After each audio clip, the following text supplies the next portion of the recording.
માંડવી સરકારી રેફરલ હોસ્પિટલમાં વિવિધ સુવિધાઓનો અભાવ, માંડવી મામલતદાર કચેરીના વિવિધ પ્રશ્નો તેમજ માંડવી તાલુકામાં તલાટીઓ દ્વારા ગ્રામીણ અરજદારોના પ્રશ્નો તાત્કાલિક ઉકેલવા, કોડાઈ ગામને મદનપુરા તેમજ ધોકડા સાથે જોડતી પાપડીની ખરાબ થઈ ગયેલી હાલતનું કામ સત્વરે હાથ ધરવામાં આવે એવા અનેક મુદ્દાઓને લઈને આજે આમ આદમી પાર્ટીના ગુજરાત પ્રદેશ અધ્યક્ષ CA કૈલાસદાન ગઢવી, માંડવી શહેર આમ આદમી પાર્ટી પ્રમુખ જગદીશ થારુ સહિતનાઓએ આજે સરકાર અને તંત્ર સામે તેમજ અધિકારીઓ સામે પ્રજાના પ્રશ્નો ઉકેલવા મુદ્દે ધારદાર રજૂઆતો કરી હતી। આજ હું માંડવીના રેફરલ હોસ્પિટલના વિઝિટમાં આવ્યો છું।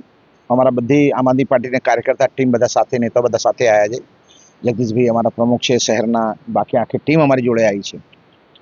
થોડા દિવસ પહેલાં તમે જોયું હશે કે અહીંયા એક્સરે મશીન ન હોવાના કારણે આમ આદમી પાર્ટીની આખી કાર્યકર્તાની ટીમે મળીને આખા શહેરમાં ભીખ માંગીને પૈસા ભેગા કર્યા અને પૈસા લઈ જઈને મામલતદાર માંડવીને આપ્યા કે ભાઈ જલ્દીથી અમને એક્સરે મશીન તમે આપો।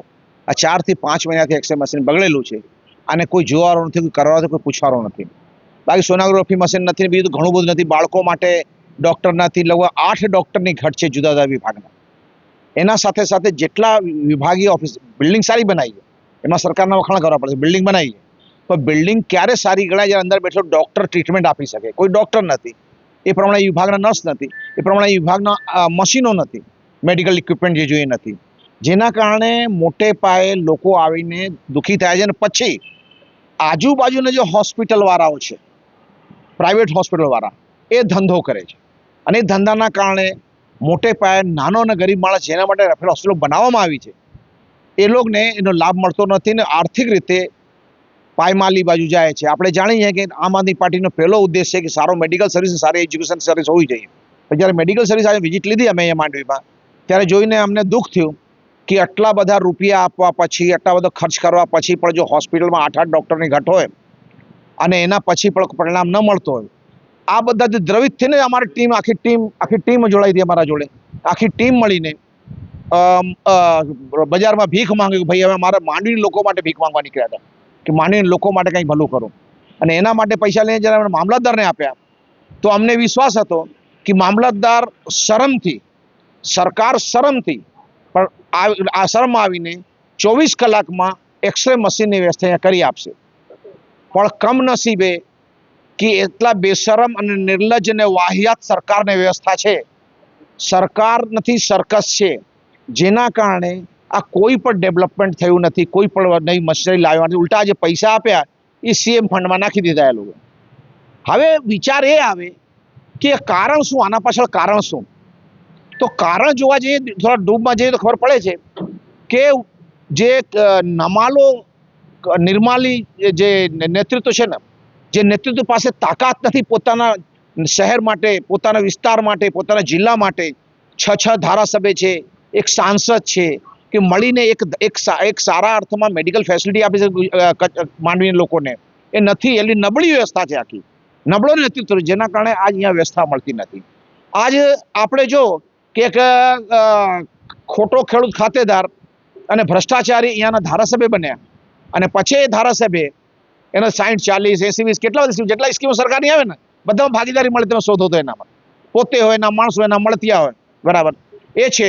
અને પછી ભારતીય જનતા પાર્ટી એ પણ કેટલી નબળી વિચારધારા ધરાવતી, એક રાષ્ટ્રભક્તિની વાતો કરે છે ને રાષ્ટ્રના ખનીજોને, રાષ્ટ્રના જમીનોને ખાઈ જવાવાળા નેતાઓને, ધારાસભ્યને એ મહામંત્રી બનાવે છે। એટલે ભારતીય જનતા પાર્ટી શું હવે નક્કી કરે કે આવા ભ્રષ્ટાચારીઓથી ભરેલી ભારતીય જનતા પાર્ટીના મહામંત્રી ભ્રષ્ટાચારી જ હશે?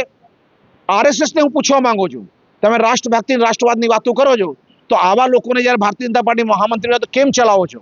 શું તમે પણ ભાગીદાર થઈ ગયા છો? તમે પણ વ્યવસ્થાનો લાભ મળે છે, જનતાની સેવા બંધ કરી નાખી છે? શું RSS રાષ્ટ્રવાદ છોડી દીધું છે? આજ કચ્છમાં જો ને તો 90% ગૌચર છે એ ભારતીય જનતા પાર્ટીના હોદ્દેદારો કબજો કરી રાખેલો, કોઈને કોઈ બોલવાનું નથી। પણ આજ આપણે જ્યારે ચર્ચા કરી, મેન આપણે માંડવી હોસ્પિટલ માટે ચર્ચા કરવા બેઠા છીએ, ત્યારે હું અહીંયાથી તમને કમિટમેન્ટ આપું છું કે આ નબળી નેતૃત્વે કાંઈ નથી કર્યું, પણ હું પોતે એના માટે લડીશ। હું સચિવને મળીશ, હું મુખ્યમંત્રીને મળીશ, હેલ્થ મિનિસ્ટરને મળીશ, અને જે રીતે મુન્દ્રામાં રાસાપીર સર્કલ પર રોજ એક્સિડન્ટ થતા હતા ને આપણે રજૂઆત કરી, 4 આશાસ્પદ યુવાન 1 મહિનામાં એક્સિડન્ટમાં મરી ગયા હતા, આપણે રજૂઆત કરી તો અહીંયા પુલ બનવાનો ચાલુ થઈ ગયો। આ હોસ્પિટલમાં ડૉક્ટરોની ઘટ છે અને ડૉક્ટરો માટે જે વ્યવસ્થા જોઈએ, જે મશીનરી જોઈએ, એ લાવવા માટે હું પોતે લડત આપીશ અને એનું પરિણામ લાવીને મૂકીશ.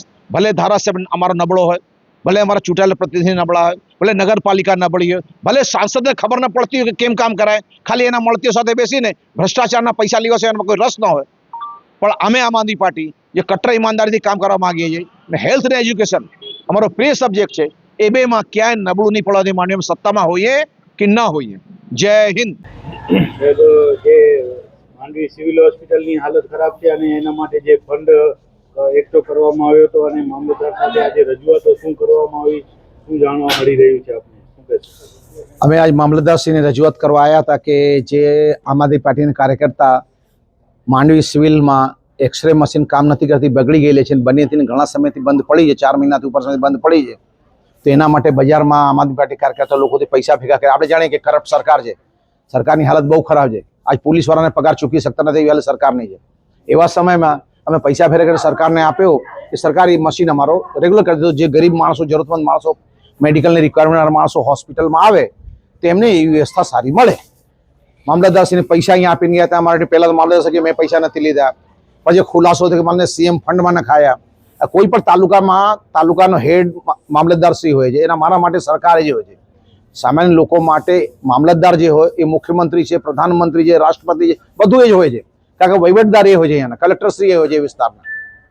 એટલે એવા સમયમાં એમને જવાબદારી લીધી કે અમે મોકલી જે રજૂઆત જ્યાં મને હેડ ઓફિસ હેલ્થ ડિપાર્ટમેન્ટ એને મોકલી છે ને એનો વહેલી તકે પરિણામ આવશે અને એ એમને લેટરની કોપી અમે આપી છે, એમણે ફોરવર્ડ કર્યું છે. પણ આપણે જાણીએ છીએ સરકારમાં કાગળ ચાલે, માણસ ચાલતો નથી, કામ થતા નથી.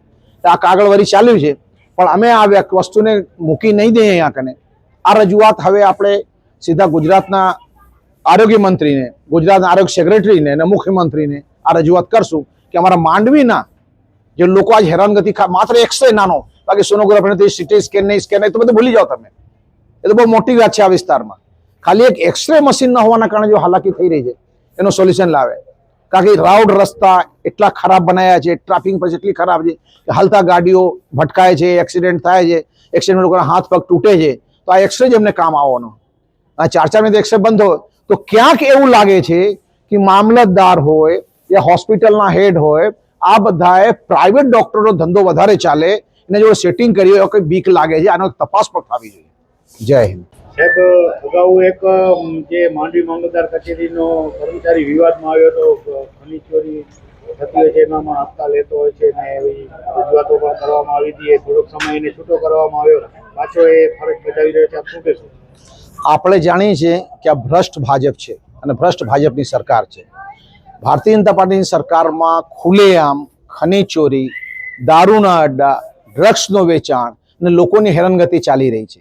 એવા સમયમાં જ્યારે જન રજૂઆતથી, લોકોના રજૂઆતથી મામલતદારશ્રીને કહેવામાં આવ્યું ભાઈ તમારા જે ખનીજોની ચોરી થઈ એના પર રોક લગાવવાની કંઈ કોશિશ કરો, તમે એમાં ટ્રાય કરો કે ભાઈ અમારે ત્યાં કોઈ ચોરી થતી નથી, એવું એમણે કીધું કે અમારે કોઈ ચાલે પુરાવા લઈને આવો.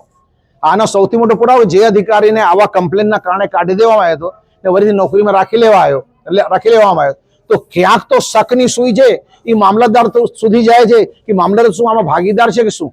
તો મામલતદારનો જવાબ ખખોટી ના પાડવાનો નતો. એ પુરાવા લાવવાની વાત કરે. પુરાવા લાવવાની જવાબદારી પોલીસની છે, મામલતદારની છે, એડમિનિસ્ટ્રેશનની છે. તો પુરાવા લાવવા જનતાને લાવવા કે છે. હવે આ કેવી વાત થઈ કે દારૂનો અડ્ડો ચાલતો, તમે કે ભાઈ અહીંયા દારૂ વેચાય છે, મામલતદારને પીઆઈને કહો, તે કહેશે પુરાવા લાવો.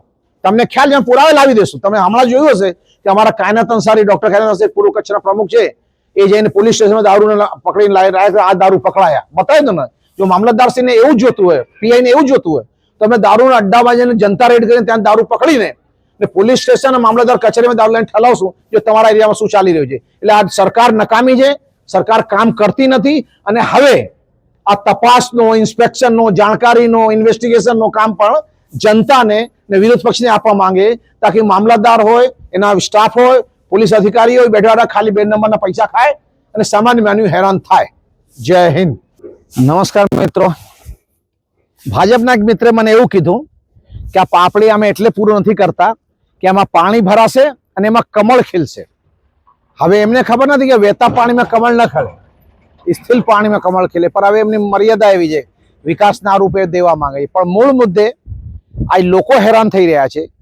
આ પટ્ટામાં જે આ બાજુ મદનપુરા ગામ છે, તમે હવે તો રાજકારણમાં શું છે, ઈવીએમ દબાવો ને એટલે ખબર પડે કે આ માણસો ક્યાં કેને મત આપ્યા. તો મદનપુરામાં તમે જો તો મેક્સિમમ ભાજપને ગયા હતા અને પછી પરિણામ રોડની હાલત જોઈ લો તમે. આવો જ આગળ આપણે જો મદનપુરાને